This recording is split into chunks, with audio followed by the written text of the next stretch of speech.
Welcome to another edition of ATL Prime Sports. I'm JJ Jurjevich. Joining me this evening is the one, the only TC Todd Corder, and our fabulous producer Wayne Ridenauer in beautiful Memphis, Tennessee. You can find us all on ATL Prime Sports, Facebook, Twitter, Instagram, YouTube, and you can search ATL Prime Sports on Apple and Spotify. Our personal Twitters, at JJ Get You One for myself, at RWY Jr. for Wayne, and at Corder Todd for TC Todd Corder. Wayne, how you doing tonight, buddy? I'm doing pretty good, but not as well as Joey Logano, who after the first race of the NASCAR playoff section of the series, year, he is now leading the points. So that's one race down, and about 12 more to go or something. So we'll see if he can hang on to that. He's a Ford driver, and I always pull for the Ford drivers. Yeah, Logano's had a pretty good NASCAR season. I'm doing well. Not as well as the Braves, winners of 5 straight going into Tuesday, have cut the lead in the NL East to just one game behind those pesky New York Mets. TC, how you doing tonight, buddy? I'm doing great, but if you watch the Georgia State-South Carolina game on Saturday night, and our guest here broadcasted it, Dave Cohen, special teams, special teams, special teams. Yeah, TC previewed it. That's what's on tap. We have voice of the Georgia State Panthers, Dave Cohen, joining us to talk about that South Carolina matchup. We play the overreaction or not overreaction with college football. We'll give our one big takeaway as well. We'll give our Super Bowl favorites, and of course, the Pick Six is back. And without further ado, let's kick this show off with our guest, voice of the Georgia State Panthers, friend of the show, Dave Cohen. Welcome back. And Dave, it was a little bit of beamer ball on Saturday evening in Columbia. Fake field goal for a first down in the first half, 2 blocked kicks for touchdowns. Give us your thoughts on the South Carolina-Georgia State game in Columbia on Saturday evening. You know what thought came to mind on the ride back to Atlanta on I-20 out of Columbia after that ball game? 2 block punts in the loss to South Carolina, and it made me think that we're 3 block punts away from possibly posting wins at Auburn and obviously last Saturday night at South Carolina, because we were up 14-12. Our defense was playing really well. Spencer Rattler, got a lot of respect for him. We talked about him last week. That's a guy whose name was thrown around the Heisman Trophy last couple of years. Good quarterback, but he wasn't tearing us up. Our defense played really well against them. As a matter of fact, I'll give you some numbers.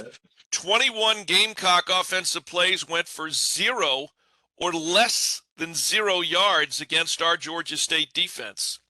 Our defense held South Carolina to just 79 yards on the ground and 306 total yards for the ball game. And our defense allowed 20 points. The other 15 came as a result of the 2 block punts.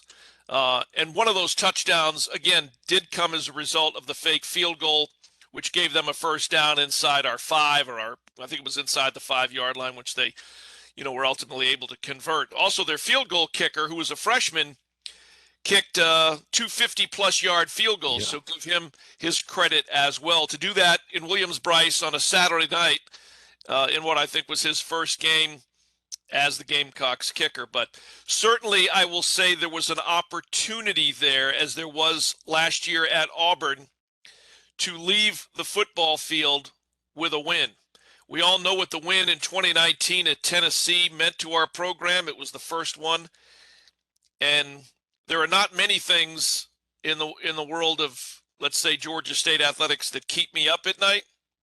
But the fact that we could have beaten Auburn and possibly beaten South Carolina, if not for the block punts. Only because if you remember last year at Auburn, that game turned and the momentum totally turned on the block punt they recovered for a touchdown. And the same situation happened the other night in Columbia against the Gamecocks. But another tall order this week with North Carolina coming in as the first Power 5 opponent that Georgia State will host at Center Park Credit Union Stadium. So this is a game a lot of people have been looking forward to since it was announced. We played at North Carolina last year, got beat 59-17. and they're going to return the game this Saturday afternoon, 12 noon Eastern time from Center Parc Stadium. Dave, I mentioned it just before we brought you on. Special teams, as Keith Jackson would say. But also another factor in the game, Georgia State just couldn't get it going in the air. I mean, Granger struggled. There's no question about it. He had 111 yards passing, 7 of 29 for 111 yards and a touchdown and a pick. Had they just had some type of consistent passing game, they ran for 200, 5 yards a carry. This club could have gone away a winner. Just a lot of ifs in this game, and that has to be frustrating because this was a game that could be had, and they weren't able to take it. Yeah, I was a little, just thinking about it after we got off the air on Saturday night. I don't believe we targeted our tight ends at all that I can remember. I think Chris Bird had one catch on a screen pass, if I remember correctly. But like Aubrey Payne, I don't know that we targeted him. I can't remember targeting him once, in the ball game. That would be a question for our coaches. I'm certainly never one to question. They know the game plan better than I do. And we've all seen it work before. Give South Carolina some credit. Anytime you go in, you guys know this, you don't have to play a perfect game, but you got to play an almost perfect game. You got to avoid penalties, and, you have to really buck up defensively, which we did. And, hey, great night for our cornerback Quavian White. 2 interceptions of Spencer Rattler, 2 tackles for loss. He sacked Rattler one time, had a pass breakup, and had 5 tackles overall. Georgia State's defense gave us an opportunity to win that football game, but you're right. We were not able to balance our attack on offense. The passing game struggled. We were able to run the ball.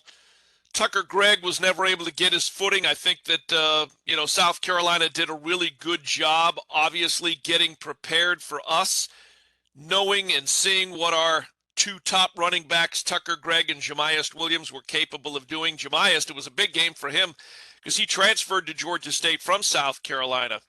So, this was a game that maybe more than anybody other than Coach Elliott was looking forward to. And, it's just one of those things. South Carolina did what they had to do. Special teams. I always tell Coach Elliott, we never in our interviews, whether it's the pregame or whatever, we never talk about kickers until we have to talk about kickers. And that's kind of the case this week. How many times in a postgame show do you talk about the punter or the punting situation? But, it was kind of a recurring theme. I watched a little bit of the Clemson-Georgia Tech game last night. They blocked a couple of punts in that game.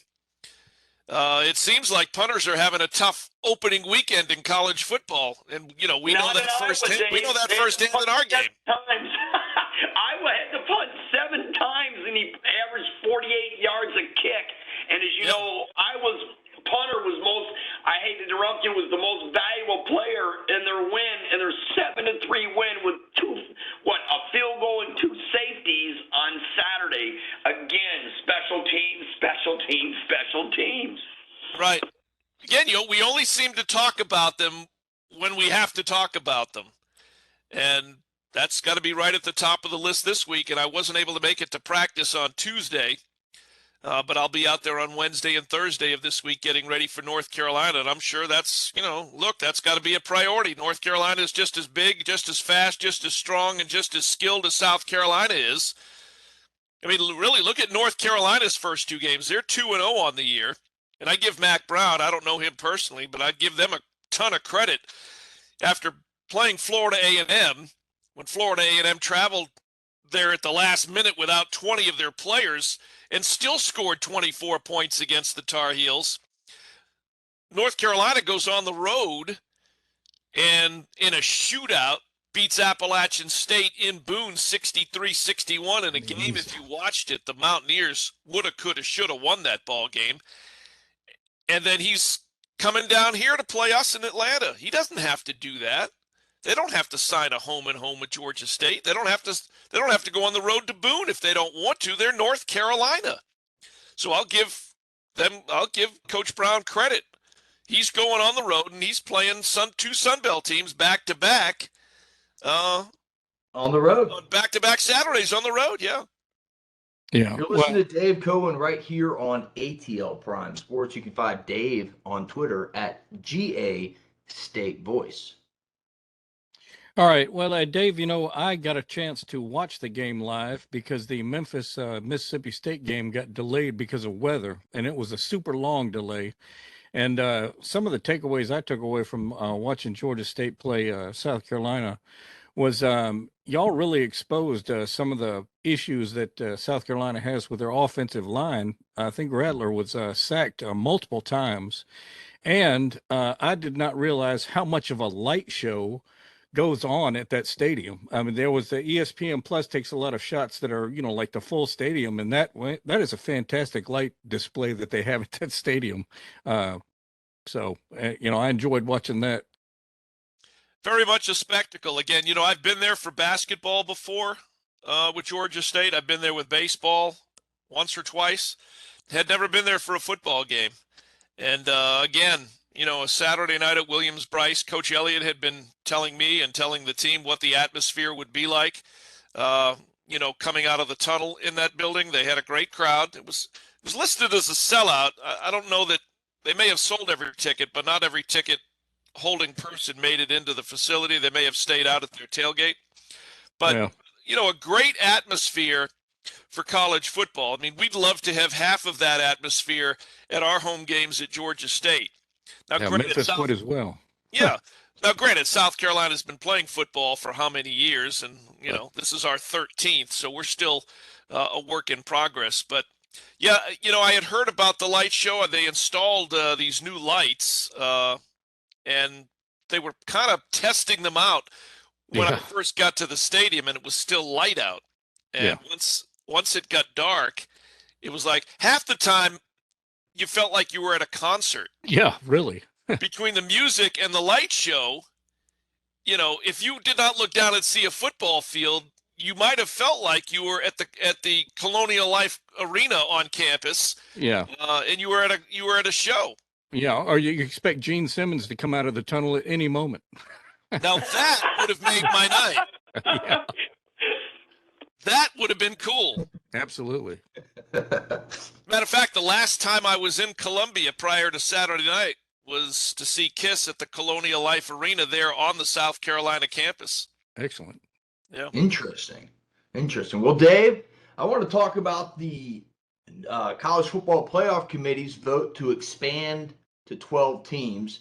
I'll let TC throw it back to the North Carolina game and give us, our listeners, a preview. But I wanted to ask you about that. What does this mean for the Sun Belt Conference? Good, bad, the ugly for the 12-team College Football Playoff. You and I have mentioned it. This is the number we wanted.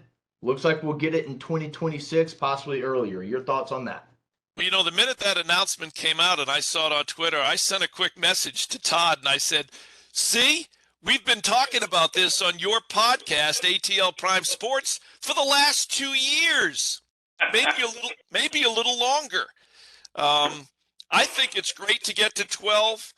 I hope that it doesn't become, going back to my treehouse reference, dominated by the Power Fives. A party that's we all know that's happening, but none of us will get an invitation to. Right. But still, I think it's great that they've gone to 12. Will there be some games that I don't know, for lack of a better term, are not as competitive as maybe everybody would like? Maybe, but that's true in every game that you put out there. I just think it's I think it's a great opportunity, just like at the beginning of college basketball season. All 350, however many schools know, no matter what the likelihood is, that they have a shot to make the NCAA tournament and that they have a shot beyond making the NCAA tournament to win games, Tell that to George Mason. Tell it to Virginia Commonwealth. Tell it to Wichita State. Tell it to Butler. Tell it to Loyola Chicago. And I know basketball, Gonzaga. You know, there's some people that think Gonzaga is not really even a mid-major anymore. Oh, they're still a mid-major until they win it. Well, I'm 50-50 on it. Yeah. I disagree with that. But the point is, in football, it's a party with very few invitations being sent out to the member schools. And we all know the reasons why. 4, to me, was not enough because it ends up being the same 8 to 10 teams mentioned every year. And at least this opens it up a little bit. It opens it up for schools like what we saw from Cincinnati last year to be more likely to see that. The year the University of Central Florida ran the table in their league.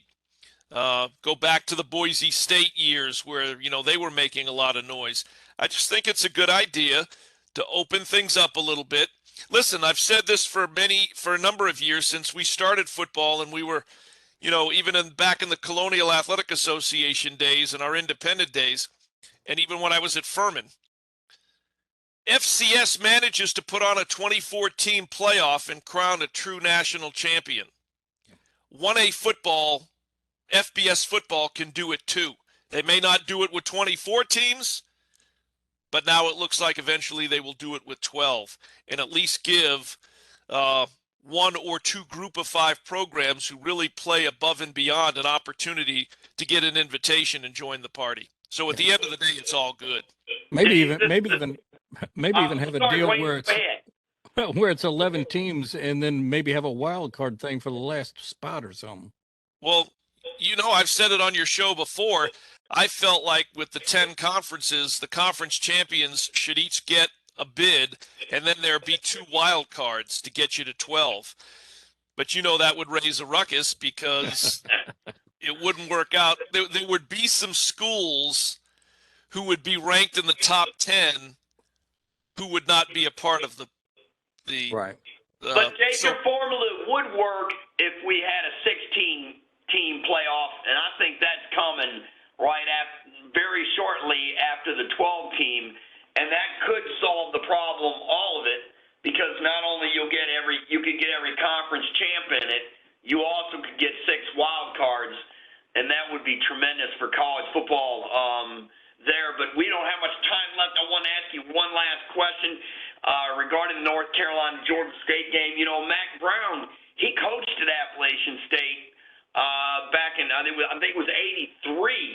So he has some history at App State, and now, like you said, playing 2 Sun Belt teams, quite a career for Mac Brown. And you know, he's done. His teams have been pretty good in special teams throughout his career in North Carolina and Texas. We talked about it earlier in the podcast.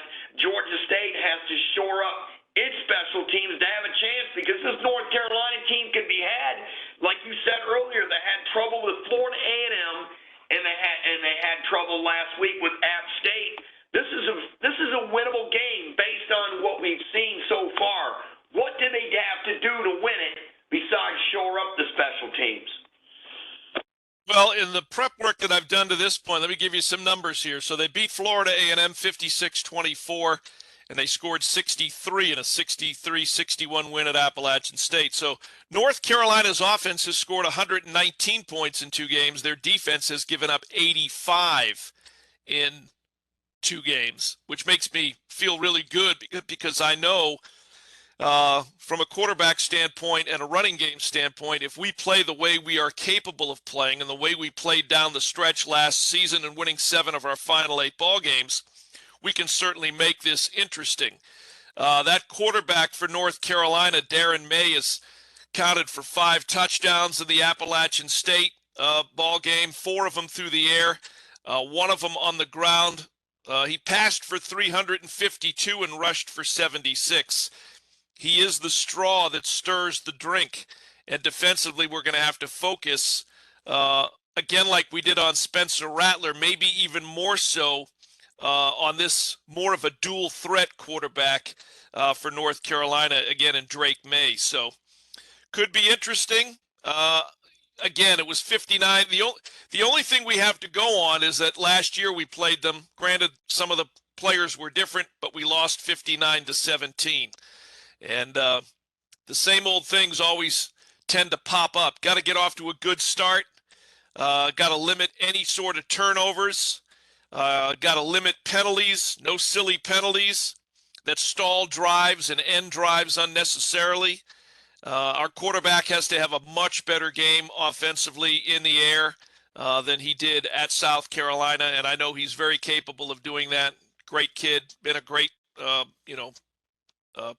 player in the Georgia State program and system.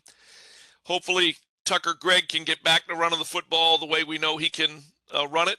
And if our defense plays as well as they played last Saturday night at South Carolina, we could be talking about something pretty interesting the next time we join this podcast. Yep.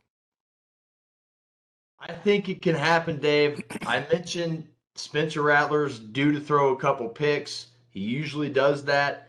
He did it. Take advantage of it. Take advantage of what the offense gives you, because I think you'll get a couple turnovers again. I think Greg will get going. I think the Panthers have a pretty good shot. Folks, this is Dave Cohen on ATL Prime Sports. You can find him at GA State Voice. Dave, tell our listeners how they can catch the game on Saturday and how they can follow the Panther Insider podcast. Well, the radio guys never mention national television, so I won't. But on radio, we'll be on our 50,000 watt FM in Atlanta, WRAS at 88.5 FM on the dial. That's also streaming via the TuneIn Radio app. Our AM/FM in Gainesville, Georgia at 97.5, also available on the TuneIn Radio app. And then we have a new addition to our radio network this year out of Savannah, Georgia, lowcountryradio.com. And if you go to their website, all you got to do is click Listen Live, and the Georgia State Football Radio Network will be there for your listening pleasure, as will TuneIn Radio app. So. Yeah, I think that Low Country Radio is on the TuneIn app too, because I think that's one of the ones I've got as a favorite on there. Yeah, we'll be on the air at 11. This is going to be Breakfast with the Panthers. It's a noon kickoff, 11:30 a.m. airtime with our Countdown to Kickoff Panther pregame show. Well, Dave, we'll be looking forward to it. Go Panthers, and we'll catch you next week, hopefully with the Panthers' victory. That would be nice. I appreciate it. It's always good to be on talking with you guys. Always. Dave Cohen, voice of the Georgia State Panthers. Thank you so much for joining us. Hey, JJ. Can I? Now that this is really a great thing for Georgia State University to have North Carolina come in, especially with a coaching pedigree of Mac Brown. We just touched on it. I mean, he's won, almost 270 games in his career. He's won a national championship at Texas. Several times he won the Big 12 South. He won the Big 12 a couple of times. Inducted in the College Football Hall of Fame. This is his second stint at North Carolina. I'm just hoping that Georgia State gets a good crowd down there for Saturday, because they're in for a treat. This is a Hall of Fame coach. His teams are all well prepared.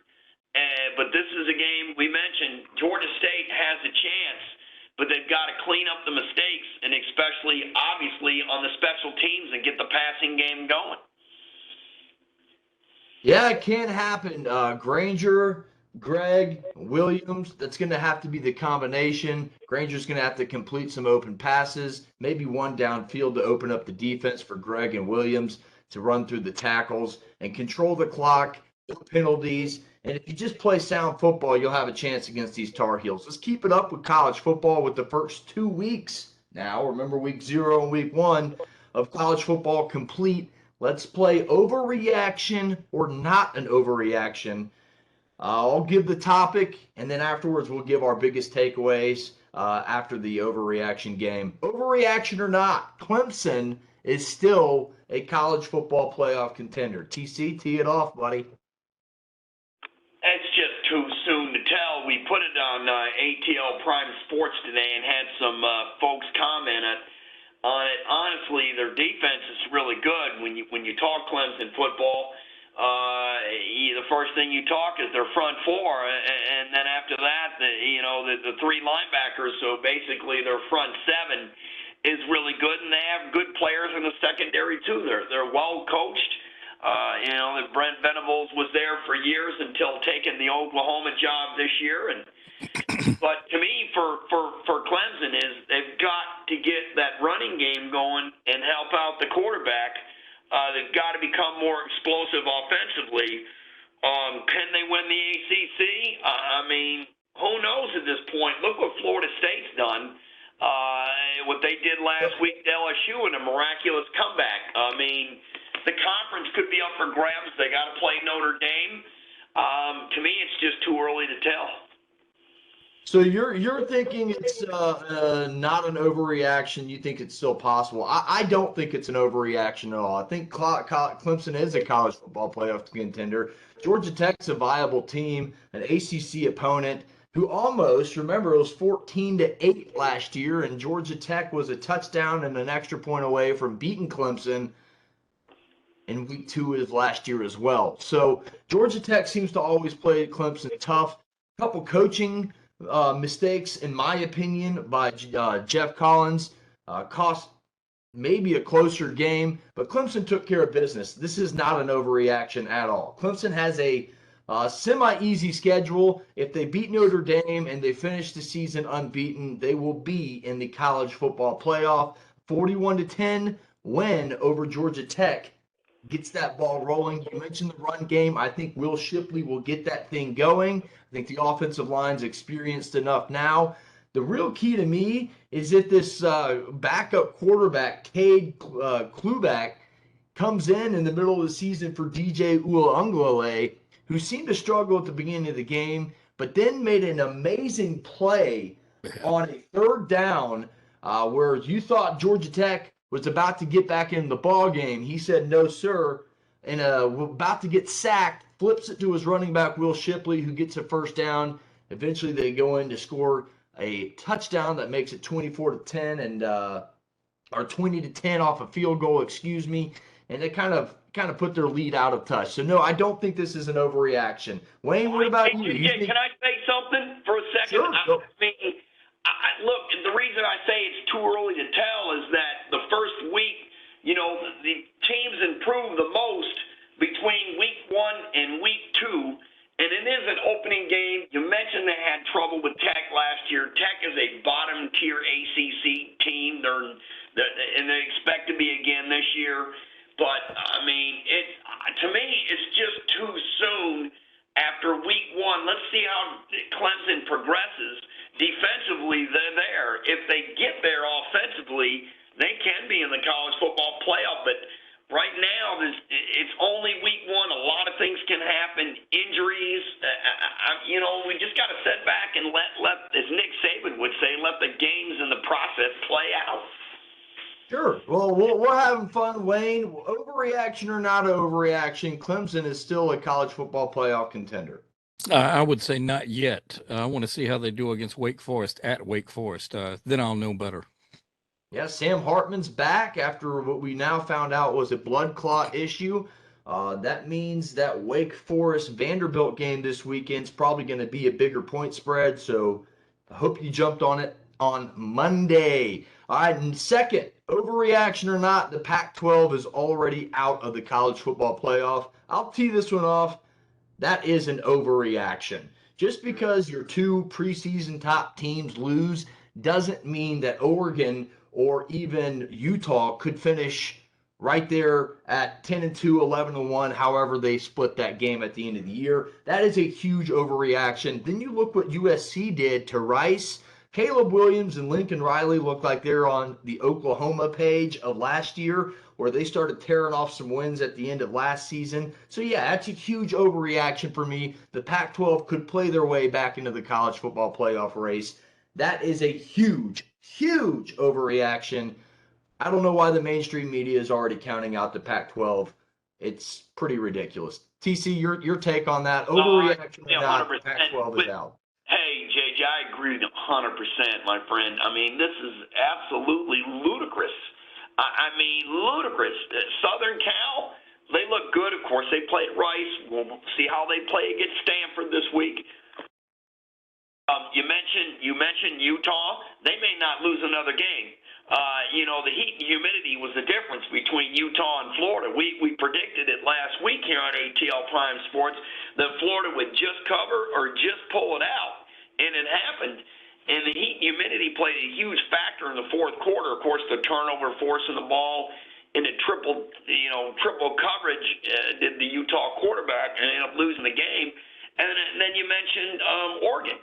Oregon may not lose another game. I mean, Georgia, to me, looked like the best team in the country, and Stetson Bennett, we knew he was good, but wow, he may be the most improved player in the country when you look at his last three football games, compare, the two playoff games and then this first game. These last three games, he's really been outstanding. He was outstanding against Michigan, Alabama, and now Oregon, all top teams in his country. And this kid is playing himself into the Heisman race, and he's the leader after week one. I know I went off in a tangent there, but sure, these teams are in it. Every conference has an opportunity, and like I'll say it again, injuries are always a factor, and it's not only who you play, but when you play them and if they're healthy or not. Wayne, I'll let you answer this one. Overreaction or not, the Pac-12 is out of the college football playoff race. Yeah, that's an overreaction. And in fact, I would say Washington is going to be the team that's going to win the Pac-12. Hey, you called it. You said they could. All right, guys, we'll move on to our final overreaction. Or, excuse me, we have two more. I jumped the gun there again. We are overreaction or not. We are set for another Alabama-Georgia or Georgia-Alabama championship game. Wayne, I'll let you tee this one off. Is that an overreaction or not an overreaction? Yeah, I don't like the idea of Georgia and Alabama being in the championship game. In fact, I wish there was some way that the SEC could move Alabama and Georgia to a different conference. Just send them to the Pac-12, send them to the mid-MAC. Boost their numbers a little bit, you're saying. Yeah, well, yeah, because as an Auburn fan, I would like a little bit more of a chance to, win some games. TC, your thought. Overreaction or not, we are heading for a Georgia-Alabama championship game. Well, after week one, it's looking possible. Is it probable? Who knows? I'm going to go back to my same statement again. I mean, here's the deal. Alabama plays not only and Georgia does too. Georgia and Alabama play in the toughest conference in the country. Alabama plays in the toughest division in the country. So for them to go undefeated against all these schools, the odds are against them. Then, say Georgia, they run the table, and Alabama has one loss, and then Alabama beats Georgia. Then let's say the Big Ten champ, the ACC champ, and a Big 12 champ are undefeated. Then there goes one of them right there out of the playoff, because I don't think they'll get in. With one loss, one of those teams would get, the loser of the championship game would not get in if three other teams had undefeated members. Somebody's going to be left out. So, I know it's the SEC's birthright to get two teams in there, and I mentioned this on the ATL Prime Sports and my Twitter at CORDER Todd, that there are certain scenarios out there where they could definitely not make it. But do I think they're the best two teams in the country right now? Yes. Are the chances they could make it? Yes. But there's a long, long, long way to go. And again, I'm beating this dead horse. Starting quarterbacks get hurt for either team, then you have questions. I don't think it's an overreaction at all. I think Georgia and Alabama proved why they're number one and number two. You could flip-flop them. Personally, think Georgia proved themselves a little bit better than Alabama did against Alabama 55-0 against an 11-win Utah State team last year. Georgia 49-3 against a ranked Oregon team who played in the Pac-12 championship last year. So I don't. I think they're head and shoulders above everybody else right now. I don't see Ohio State competing with the way they played against. Now, again, folks, this is reactions after week one. TC made a great point. Injuries could play a role in this. Maybe a surprise team. Maybe Tennessee is the real deal finally and makes Georgia's schedule a little bit tougher there at the end in November. But right now, I don't think it's an overreaction at all. I think Georgia and Alabama are head and shoulders above everybody else. I think Nick Saban and Kirby Smart are above everybody else's coaches right now. I think the only one in the ballpark is Ryan Day. And again, they struggled against Notre Dame as 17.5-point favorites. That doesn't matter much, but we all on this show predicted that Ohio State would, except for Wayne, but TC and I both predicted that Ohio State would roll, and they did not. So I don't think that's an overreaction. Here is our final overreaction or not an overreaction. Ohio State wins the Big Ten. I don't think that's an overreaction at all. Michigan's there, but the other division in the Big Ten doesn't look as good. Wisconsin might get that thing. Like I said, Minnesota was my kind of out there pick on that division, but I think Ohio State will win the Big Ten again. I think C.J. Stroud, Henderson, and Jigba, who did get hurt week one, looks like he'll be okay. Just got to nurse it throughout the year. Hopefully that doesn't become or nagging injury there. But I do think Ohio State is your Big Ten champion. Wayne, TC, I'll let you guys go whichever way you want to go. All right, I'll go ahead and go, but I think it's an overreaction. I get the feeling that the Big Ten is one of the more volatile conferences, and that's why I can't say for sure that Ohio State wins. Well, it's interesting you use the word volatile. I mean, the SEC is volatile too, especially that Western Division. I just don't think Alabama's going through there undefeated. There's just too many obstacles in the way. In terms of Ohio State, look, they have some games on the schedule that are going to give them problems.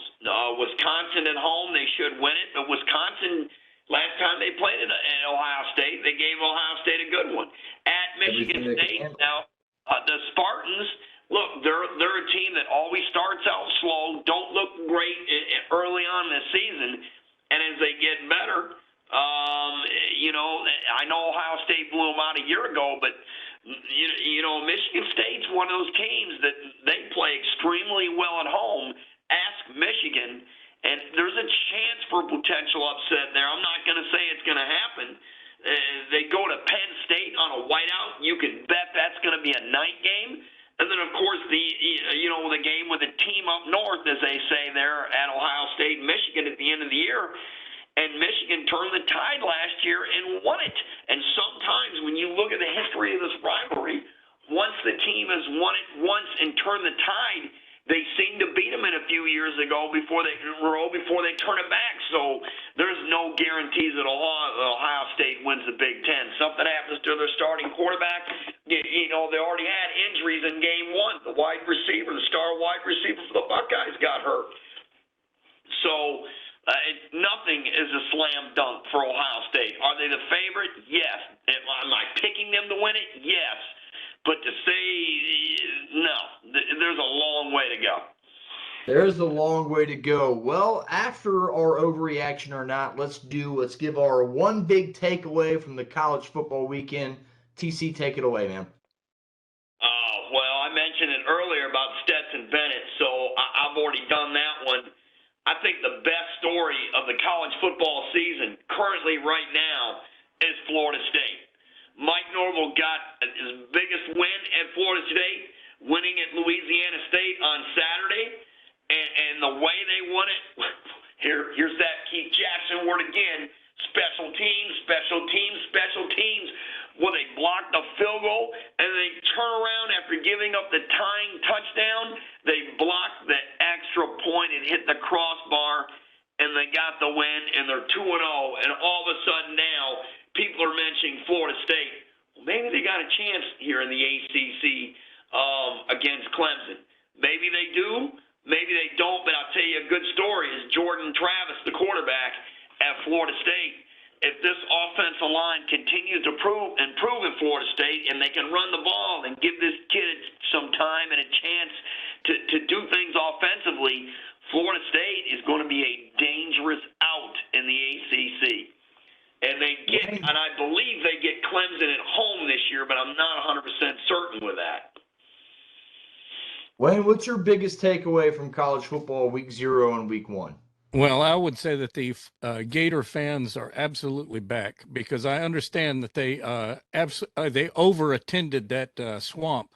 And if I recall correctly, I think there was a few times during the broadcast you could see people in, lawn chairs sitting over in the end zone enjoying the game.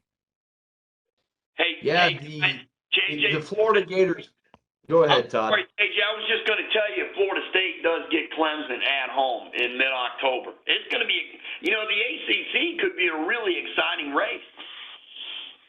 My biggest takeaway from the weekend is also I'm going to Gainesville, and it's got to be quarterback Anthony Richardson. 17 to 24, 168 yards, average 7 yards attempt, 11 carries, 106 yards on the ground, 3 touchdowns, was the difference maker in that game.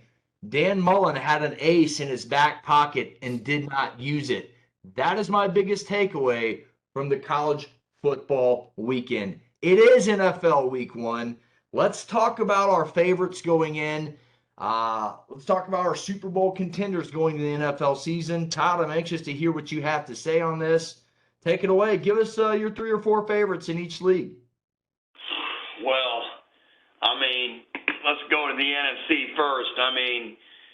Obviously the Rams, they brought everybody back, so they're the champs until you knock them out. They're the favorite. You've got the 49ers in the division. Jimmy G's back. Whether he's going to be the backup right now, but he could end up being the starter. San Francisco has one of the top defenses in the NFL. Those are 2 colossal contenders right there.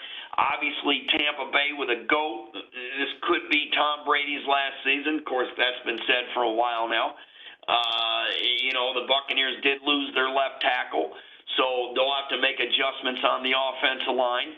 But, with the GOAT, they're going to be there. Of course, the media was all over him when he was missing days in training camp. But you know what? He's back, and he was throwing darts, and he's ready to go. And that game against Dallas, which is coming up, will be a dandy.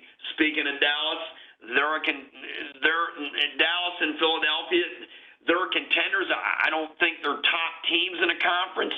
I think there are 4 of them, and my 4th one would be Green Bay in no particular order, because I've got the Packers actually getting over the hump and getting to the Super Bowl this year, because their defense is going to be spectacular. They went heavy defense in the draft. They're going to be able to run the football and not rely so much on Aaron Rodgers' arm. So I named the top 4 contenders: Frisco, the Rams, Tampa Bay, and Green Bay, and then right behind them would be Philadelphia and Dallas. And I've got Green Bay getting to the Super Bowl. In the AFC, real quick, you top 4: Buffalo, Kansas City. This is harder if you ask me. You've got Baltimore in there, Cincinnati in there, and then Kansas City's division, the West, between the Raiders, the Chargers, and there's just the Colts could be. To me, the AFC is a little more. There's more contenders in the AFC than there is the NFC. I don't know who makes it out of the AFC at all. I'm actually going to go with you know what? Stafford did it last year. Could Matt Ryan and the Colts do it this year? They have the personnel.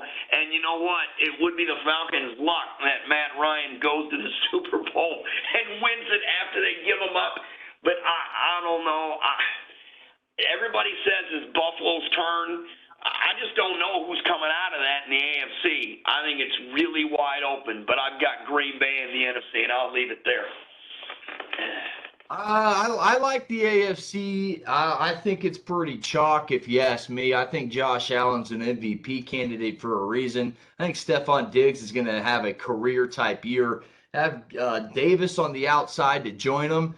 Then you have James Cook from UGA, rookie running back, could make some ways out of the backfield, catching the ball. Is Zach Moss, Devin Singletary, a triple running back threat. I really think the Buffalo Bills offense gets going early. May have already prefaced a pick six pick there, but I like the Bills a lot in the AFC. I think it's very simple there. Bills, I like the Chiefs. Really, I said anybody in the AFC West, whether it's Denver, whether it's the Chargers, whether it's the Raiders or the Chiefs. So wide open, JJ. I mean, think about any one of those teams could win the division. They Right. all have great quarterbacks. Derek Carr, Yep. Russell Wilson now, Herbert out there, and Patrick Mahomes, who's an MVP and a Super Bowl champion. So I think all four of those teams you could insert there. But above all, in the AFC, I like the Buffalo Bills. I think they get back. And those fans deserve a Super Bowl after losing 4 in a row. I just watched that documentary the other day. Heartbreaking documentary, especially how they lost a couple of those games. On the other side, I really like the Packers too. And I'll tell you why. They got Eric Stokes from Georgia. They drafted Quay Walker from Georgia. They drafted Devontae Wyatt from Georgia. They got some down south dirty Georgia boys on that defense. And I think they get after it this year. They may very well get over the hump. That's my number 3 team. Number 2, got to go with the Rams. They're the defending Super Bowl champs. They do have Stafford, Cooper Kupp. They have Henderson. They have Cam Akers as running backs. And they got a vaunted great defense led again by Aaron Donald, who I think is still one of the best players in the NFL. Your Bucks are going to be there. Saints have an outside shot at this thing. I think if Jameis Winston stays healthy, he showed spurts last year where I think the Saints could make a lot of noise. They have Alvin Kamara. They got Michael Thomas. They drafted a wide receiver in Chris Olave, who I think could really make way for the rookie of the year in the NFC. So there's a lot of teams out there. It's wide open. But I'm a Rams-Bucks guy in the NFC. I'm a Bills. Give me someone in the AFC West. Whoever wins that division, I'll take it. Never mentioned them. Go ahead. We never mentioned Tennessee. With Derrick Henry and that running game and Derrick their Henry, defense. Tannehill, Robert Woods outside. They lost A.J. Brown to Philadelphia. Philadelphia is another dark horse candidate. The Cowboys are good. Dak Prescott, Zeke Elliott, Tony Pollard. That offensive line we know can open up holes. Michael Parsons on the defense. Trayvon Diggs, Stephon Diggs' brother, as a cornerback, is a ball-hawking machine who also likes to take the ball back to the house. The Cowboys could be in there. This is a very wide-open NFL season. You mentioned the Colts. I do like the Colts in the AFC. Matt Ryan has an offensive line that can protect him. He's got the running game, and he's got great wide receivers, especially Michael Pittman, who I think will really help him out and turn back his career, kind of like when he had Julio Jones. And that's why, again, I go back to the Bucs. It's Julio Jones replacing Antonio Brown, replacing whoever they need to place. You have Chris Godwin, Mike Evans, Connor Brait, great tight ends. They are down 2 offensive linemen. It's just wide open. And honestly, if I had to pick 2 teams right now, I'd probably go. If I'm picking 4, like I said, give me whoever's coming out of the AFC West and the Bills, and I'll go Rams and Bucks. I mean, it's unbelievable. I mean, there are probably 12 teams that have a chance to win it all. I mean, it can just – the turnover in the league, JJ, is incredible every year. There's always somebody that comes out of nowhere, 2 or 3 teams that didn't make the playoffs that makes it the next year, and the teams that did make it, they're out. Who's this year's Cincinnati? We might get that. I mean, the Bengals went from 4 wins to Cincinnati. Cincinnati could be back. Huh? Cincinnati could be back. We didn't even mention them. Yeah, we did. Earlier. Guys, let's go ahead. We're running out of time. Let's get to the pick 6. We all would have won you money last week. TC with the sweet 5-1 to start the year. Wayne, you and I, 4-2, we'll take the money every week. So we're very close. I think that's better. It's probably a better week than we did all year last year. Let's go ahead and get into it. 3 college, 3 pros. Our pick 6 picked with Monday's spreads, folks. So number 24, Tennessee, 1-0, travels to Pittsburgh.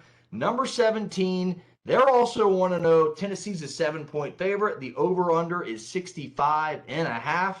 3:30 p.m. Saturday. TC, Wayne, then me on this one. Well, I'm going to stick with a formula. And what was that formula? Everybody say it at once. Stick with the SEC. I'm going Tennessee to cover just enough, and I think their defensive line will make the difference. Yeah, I'm taking Tennessee to cover. Tennessee covers. Well, we all got UT covering because Say it again, everybody. SEC. Here's my real take. Hendon Hooker will have a great game, and wide receiver Brew McCoy will have a breakout game. Our second game of the evening, Kentucky coming in ranked at number 20, 1-0 on the road at the Swamp. Number 12 Gators, 1-0 there as well. Florida's 4.5-point favorites. Over under, and that one's 52. Saturday night in the Swamp. I'll tee this one off, guys. I'll have some fun with it. Can UK win without all SEC running back Chris Rodriguez and one of their better linebackers in Jordan Wright? Give me the Gators. Anthony Richardson, 15, will run all over this defense. Gators cover. Is it me? I'm sorry. Yeah. I'll go with my formula.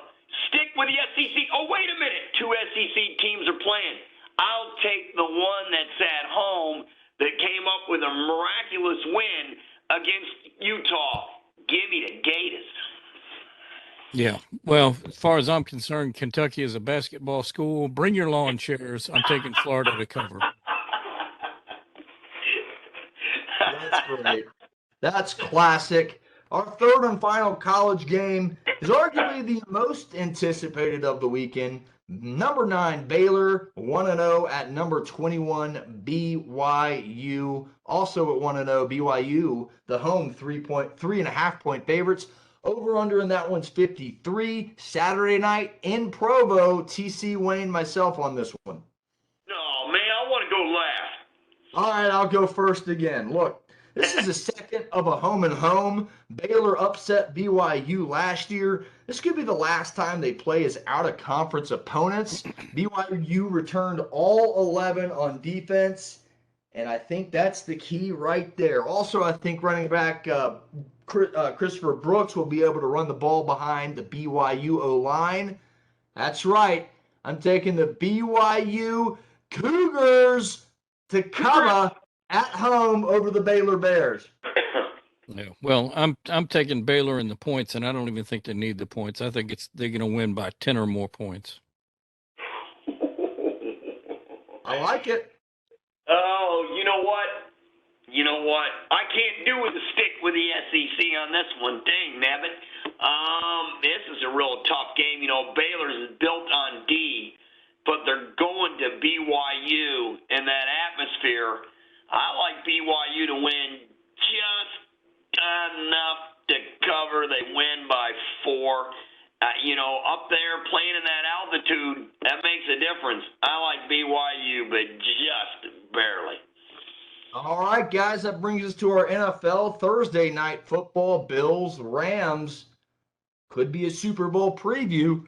Buffalo's 2.5-point favorites on the West Coast. Over under, and that one's 53. That again is Thursday night football. I'm going last on this one. You guys tee it off. I don't care who. All right, I'll go ahead and go first on this one. And I've got a feeling Buffalo's going to beat the Super Bowl champs. No, Buffalo covers. It's a good thing that's not your day job. I'm going. So Buffalo's a 2.5-point favorite. Yeah, on the road. Huh? On the road, they're 2.5-point favorites. Oh, give me Matt Stafford and the Rams. Give me the Rams and that defense. No, the Rams. Thank you. I like the Bucks. I like the Bills. I do. I told you they're my preseason Super Bowl favorite. Josh Allen's a MVP candidate. I mentioned why. I think they come across country. Defense travels. Von Miller's playing his former team. That'll be fun. Give me the Buffalo Bills. Nobody circles the wagons like the Buffalo Bills. Our second game, Wayne, I need one of those predictions from you, buddy. Saints at Falcons. New Orleans, a road 5.5-point favorite. The Vegas experts are saying an over-under of 42.5. That's probably the lowest over-under I've seen for an NFL game in about 2 seasons. Wow. Sunday, 1 p.m. This is a dud matchup for a dud program. But give me the Falcons. Falcons line, lone bright spots, the cornerbacks. The defensive backs get a timely pick 6. Welcome to Atlanta, New Orleans. You're going home with an L. Give me Atlanta to come out on top with an upset win. One of their few wins of the year. Atlanta wins at home. Yeah, I'm taking the Falcons as well. Those guys out in the desert are breathing too much sand. Falcons in the points, and I'm not even sure they'll need the points. You know what? You guys are HOMERS. I will give you 1 point, JJ.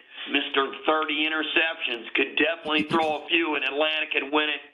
But when I look at each team's roster, there is too much TALENT, and the Saints will have just as many fans as the Falcons will in the Dome. Probably more. Give me the Saints. Probably They more. cover. Huh? Probably more Saints fans than Falcons fans right now. Let's be honest. Give me New Orleans. They win the game, and you homers will regret your pick. Next. All right, guys. Final game of the Pick 6. It's been a great show. Thanks for listening. If you like the content, give us a like. Give us a subscribe. Again, Apple, Spotify, YouTube, Instagram, Facebook, and Twitter at ATL Prime Sports. It's the Buccaneers at Cowboys. Sunday Night Football. Tampa Bay is a 1.5-point road favorite. Lots of road favorites on the NFL this weekend. Over under of 50 in that one. Again, Sunday Night Football. I'll tee this one off. Look, I think Zeke has a bounce back year. I think Dak Prescott shows why he got the big bucks.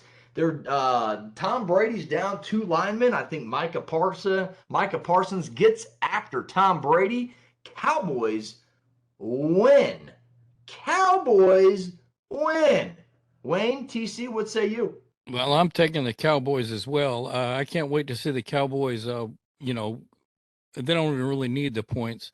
And I'm looking forward to see Tom Brady pouting and complaining about the game afterwards. You sore interdivision Falcons homer.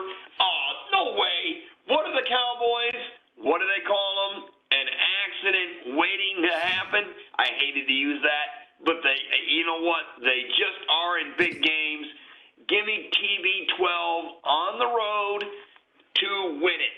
Thank you very much. Thank you very much for listening, folks. That completes our Pick 6. Final thoughts on the evening. I'm going to go simple. Hey, guys, enjoy the opening weekend of the NFL. Wayne, what's your final thought of the show, buddy? Well, I just want to thank the two of you for not mentioning Memphis's stumble down in Starkville. That was a terrible game, and I look forward to seeing Memphis redeem themselves and beat Navy this weekend. I tell you what, we talked about quarterback play with the kid from Florida State, but another quarterback who amazes me, he's a sixth-year senior, 24 years old. The kid from Penn State, what a quarterback he is. What a tremendous drive he had against Purdue, and that is Clifford from PSU. He came up with instead of trying to figure out ways to make NIL money, he came up with in his own company, and Sean Clifford was really tremendous against Purdue. That game-winning drive was masterful, and if Penn State had any type of running game to keep defenses honest, this Sean Clifford, if you put him on Georgia, he would win. He could win it all. He's a championship quarterback, and one hell of a football player. And for Penn State's sake, they keep this kid healthy this season because the senior from Cincinnati is a really good football player, and he showed it last Thursday night with a game-winning drive at Purdue. He was magnificent. Well, folks, that is it for ATL Prime Sports. We'll be back next week talking with Dave Cohen and possibly other guests. For Wayne, for TC, I'm JJ. Thanks for listening. See you later. Get you one.